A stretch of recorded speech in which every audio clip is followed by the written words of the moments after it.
lo decimos y el disparador en este caso es Daniel Osvaldo, el exjugador de fútbol, por ahí más famoso por, qué sé yo, algunas polémicas respecto a exparejas, Milita Bora, Danina Maradona, por supuesto Jimena Barón, y la última fue la periodista Daniela Ballester.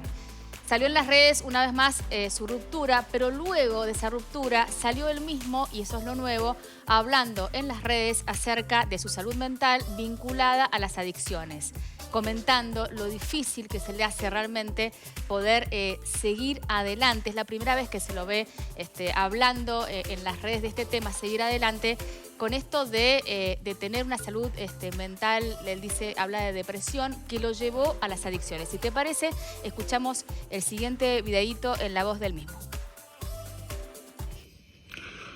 Hola a todos. Bueno, quiero hacer este video para aclarar algunas cosas y hacer algunas confesiones sobre mi vida, sobre mis decisiones. Es difícil para mí hacer este video porque nunca hice algo así, pero creo que llegó el momento porque estoy bastante desesperado y no la estoy pasando muy bien para nada. Primero y principal quiero aclarar que lo que dije sobre Daniela es mentira. Lo dije en un estado de enojo y de ceguera y estoy muy arrepentido porque seguramente mis dichos le hayan traído problemas a ella en su trabajo y en su vida. Y eso sostiene que en realidad lo que le está pasando, y digo literal, hace mucho tiempo vengo lidiando con una depresión, dice él, muy grande, que me hizo caer en la adicción al alcohol y a las drogas. Lo quiero contar y compartir porque estoy en tratamiento psiquiátrico. Estoy bastante desesperado y no la estoy pasando nada bien. Tengo necesidad de poder hablarlo. Es la primera vez que se lo ve en las redes diciendo esto. De hecho, fíjate que la imagen es muy oscura, sí, como tapándose de algo, como un mensaje también hasta pudoroso si se quiere, porque siempre ha estado en el candelero, motivo de que es una persona polémica respecto a cómo mantiene las relaciones que ha mantenido con sus exparejas, ¿no? Entonces él habla de, bueno, yo salí hablando mal de mi expareja porque en realidad la estoy pasando muy mal. Es la primera vez que se lo ve así y nos da para pensar, para analizar si realmente la salud mental está vinculada siempre o casi siempre con las adicciones. ¿Esto ocurre? ¿Tiene que ver? ¿Incide? ¿Y cómo se puede ayudar a la persona en este sentido, ¿no? Creo que la frase clave o que detona mucho nuestra curiosidad o nuestra alerta es cuando él dice, mi vida se me está yendo de las manos, ¿no? ¿Cuánta gente puede llegar a decir eso totalmente hoy en día, sintiéndolo o a veces verbalizándolo, de que la vida se le está yendo, se le va de las manos el control de su vida, sí, por adicciones porque están afectando o no su salud mental? Por eso tenemos un especialista sentado aquí con nosotros, nada menos que Juan José Vilapriño, médico psiquiatra. Hola Juanjo, ¿cómo va? Bien, hola, ¿cómo le va? Gracias por venir al programa. Un gusto siempre venir aquí. Sí, siempre pensamos todos que se renueva nuestro público y que alguna definición que tiramos en algún momento vale la pena repetirla. ¿De qué hablamos cuando hablamos de salud mental y de qué hablamos cuando hablamos de adicciones?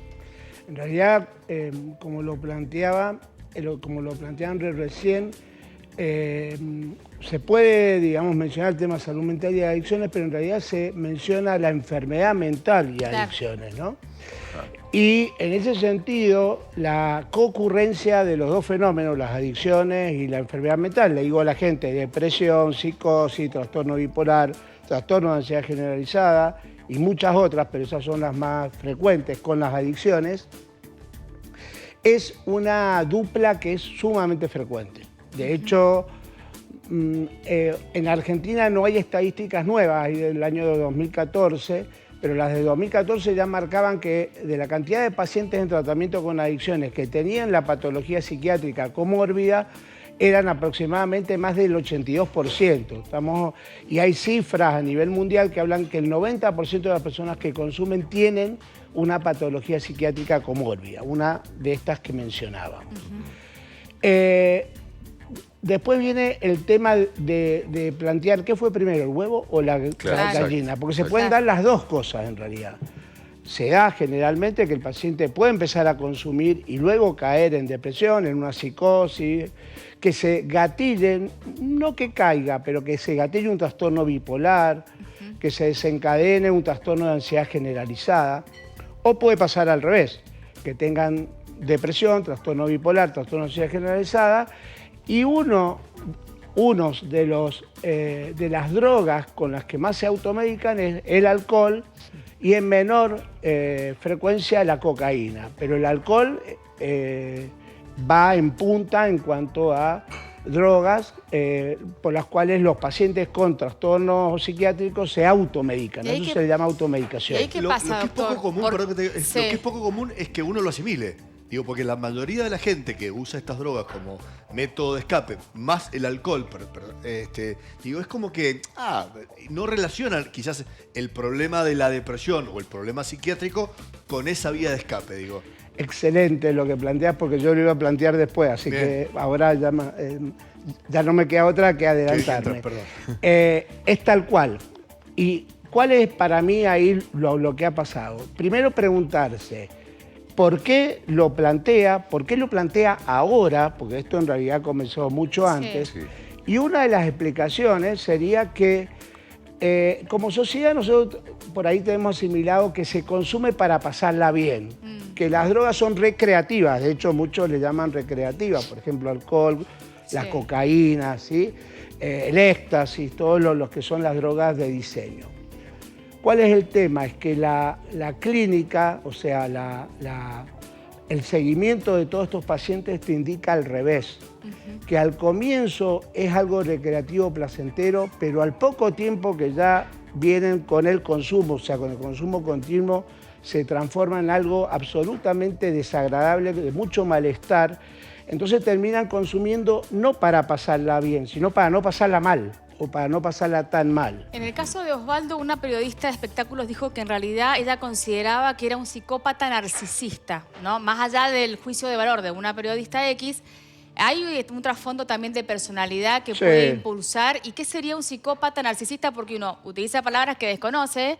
¿Qué sería? ¿Y puede ocurrir esto? En realidad no se dice psicópata narcisista, se dice un trastorno de personalidad narcisista. Sí. El narcisista es primero, los trastornos de personalidad son desde que nacen. Eso para que lo sepa la gente. No es que uno se hace narcisista a los 20 años, no. Claro. Se va configurando el narcisismo como forma de ser, que es la personalidad. Venimos con eso un poco. Venimos con eso, ¿O no? venimos con la histeria, venimos con el trastorno obsesivo de la personalidad, venimos con el trastorno limítrofe de la personalidad, venimos con todos los trastornos de personalidad. Juanjo, para definirlo, digo, el narcisismo, que es mirarse el ombligo todo el tiempo. Bien, claro, el narcisismo implica una persona cuya máxima prioridad es él mismo, todo el tiempo. Y todos los demás quedan supeditados o, digamos, más que supeditados, quedan en un nivel inferior a él, porque el narcisista ve a todos por debajo de cómo se ve a sí mismo. De ahí viene el nombre de narcisismo, de la fábula de Narciso viéndose en el río. Y el narcisista, aparte, es una persona que tiene muy poca empatía por esto. Entonces, generalmente puede ser encantador al comienzo, pero al poco tiempo todos los vínculos se van a ir rompiendo, que pasa con la mayoría de los trastornos de personalidad. Y la adicción y la enfermedad, supongamos, depresión más adicción a lo que sea, en este caso Osvaldo como ejemplo. Más personalidad. Potencia más si él tiene un fondo de... Porque llama la atención, como dijiste vos, que recién ahora por ahí sale a la luz o lo dice, ¿no? Yo creo que es porque, y esto es una hipótesis mía, pero el cerebro de él empieza a cambiar también. Cuando vos consumís cocaína y alcohol durante un tiempo prolongado, en vez de dopamina, tu cerebro empieza a fabricar glutamato. El glutamato es un neurotransmisor que nos sirve para aprender, para estudiar. Es el neurotransmisor que nos permite enojarnos y después de eso enojarnos y con todo lo bueno que puede tener el enojo. Pero cuando está en exceso es sumamente tóxico y uno de los elementos tóxicos que genera mucho afecto negativo, mucho estado emocional negativo, que se confunde con depresión. Y ahí empieza una rueda. ¿Estoy deprimido o estoy en consumo? Nosotros hicimos un estudio acá en Mendoza que lo publicaron hace 5 días, tuvimos el honor en un journal americano, sí, en donde probamos eso, que pacientes con consumo de cocaína activo llegaban a la clínica, a la internación, en una depresión y sacándole la droga en 15 días ya no tenían depresión, por lo cual hablaba que los pacientes tenían ese afecto negativo que los había llevado a consumir. Por eso ahí nosotros postulamos que hay que dejar de llamar craving al deseo de consumo, sino ponerle urgencia por consumo, porque se sienten tan mal que necesitan consumir inmediatamente. Y eso me parece que es lo que le ha pasado a él. Por eso ahora viene esta cuestión de sincerarse delante de todo el mundo, porque debe tener niveles de malestar muy altos. Ahora, y niveles de estrés muy altos. Él dice, no la estoy pasando, está en tratamiento, sí, ¿cierto? Sí, y dice, aún así dice, no le estoy pasando bien. Quería preguntarte, cuando una persona entra en tratamiento, está contenido, sí,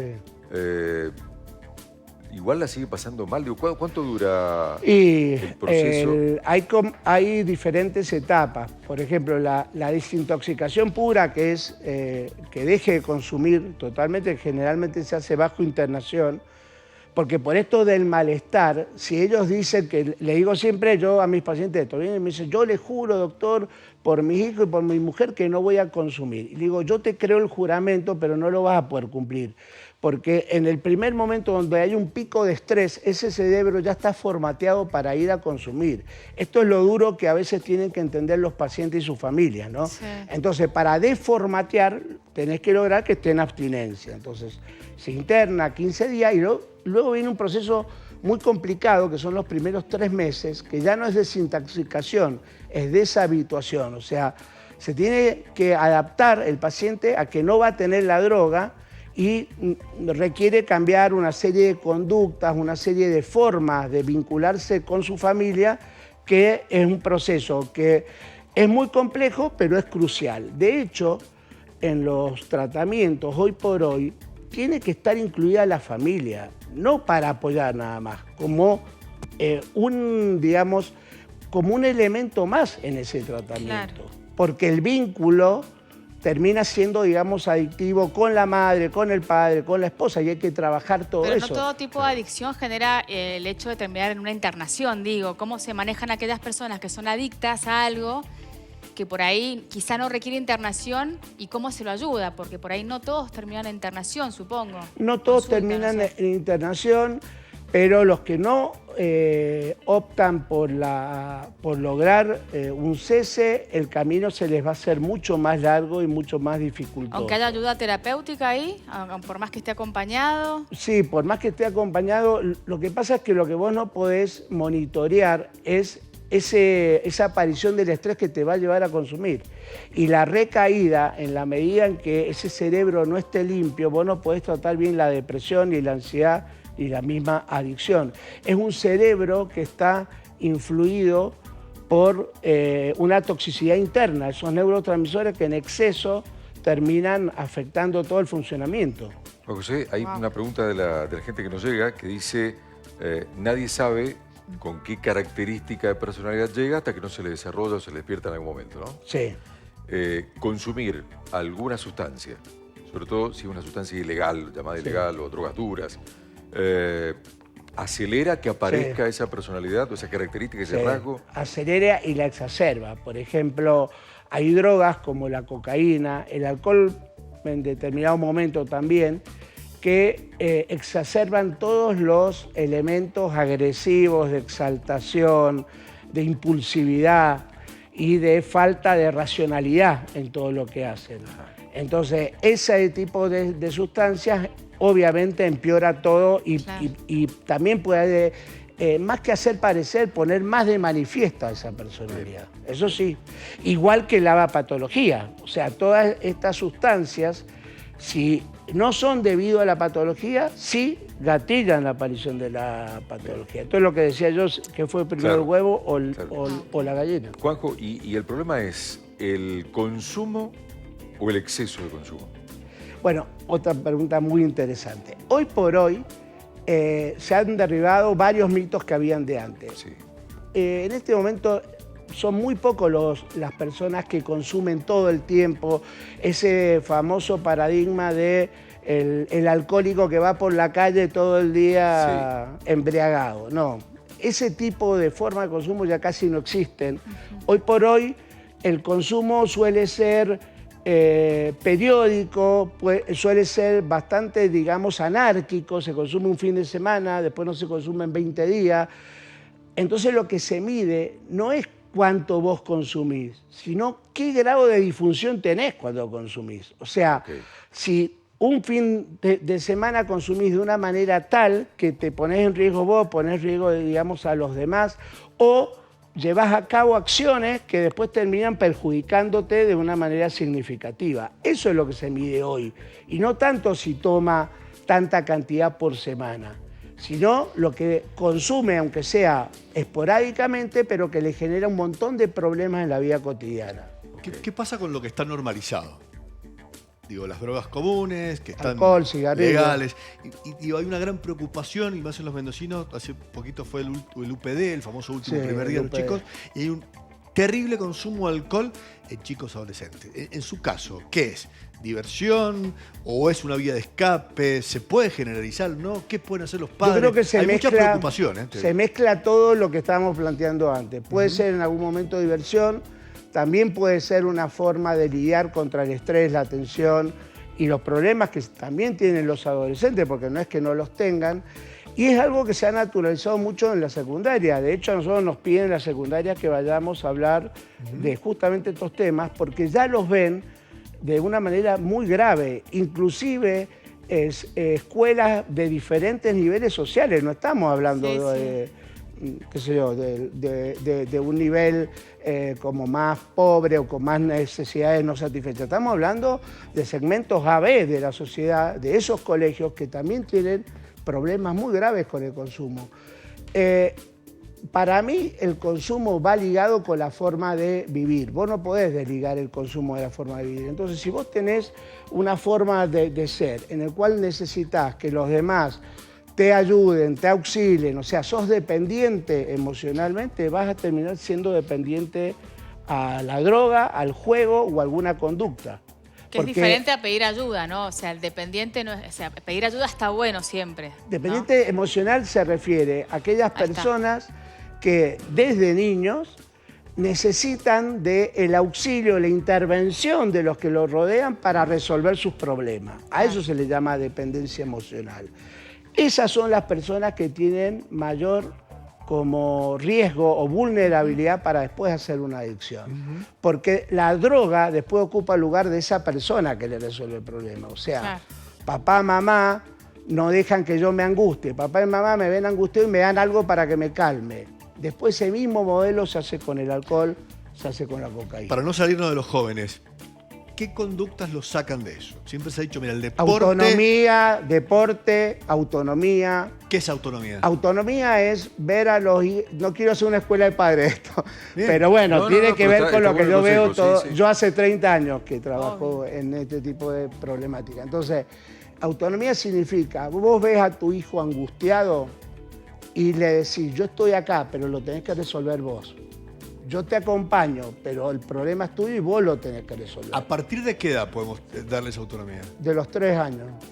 Yo con mis hijos lo hice de los 3 años. Tengo algunas anécdotas de eso. Bien. Pero digo, desde chiquito. Te acompaño, tutelo, pero lo tenés que resolver. Vos te pones mal con tu compañerito, yo estoy cerca, yo te, digamos, te doy todo mi apoyo, pero el problema lo tenés que resolver vos. Mira vos. Ahí es la base. Nosotros trabajamos con muchos pacientes en el programa y en el programa lo que trabajamos es eso, la dependencia emocional y el vínculo de dependencia. Después, obvio, tiene que dejar de consumir, pero lo principal es el vínculo, porque después pasa lo contrario, lo que planteas vos. Dejan de consumir, pero son, digamos, como... digamos, adicciones sin alcohol, pero son conductas adictivas, o sea, la conducta de dependencia continúa y genera malestar. Y ojo, no genera malestar en el paciente, que esto yo lo digo mucho con la familia y me miran así, le digo, sufren los padres, porque digo, un padre que tiene que pensar 20 horas al día en el hijo, es un padre que la está pasando pésimo y es un padre que también necesita recuperación, necesita abstinencia, ¿sí? Y necesita rehabilitarse. Muy cortito, porque siempre nos queda corto el tiempo para hablar de esto. No, por favor, no Pero quiero dar demasiado info. No, pero ha sido está interesantísimo toda la charla. ¿Hace falta llegar a ese punto, a ese límite, o ese punto límite de no doy más? ¿Es necesario que...? No es lo ideal, pero es lo que suele pasar. Tocar fondo, que se dice. Claro. Sí, es tocar fondo. Claro. Esto es lo que, digamos, que era lo que yo quería plantear que le ha pasado a Daniel Osvaldo. Ha llegado un momento en donde él ve que ya nada lo puede resolver y dice, ya está, estoy hundido mal. La mayoría de los casos consultan, digamos, ahí. Habría que consultar antes, cuando uno ve que no puede resolver las cosas de la vida, que tiene dificultades para los vínculos. Pero son pocos los que consultan ahí. Consultan cuando ya están directamente en el fondo del pozo. Juanjo, la seguimos en algún momento. Gracias. Cuando quieran. Un gustazo. Juanjo Lepriño, médico psiquiatra. Gracias.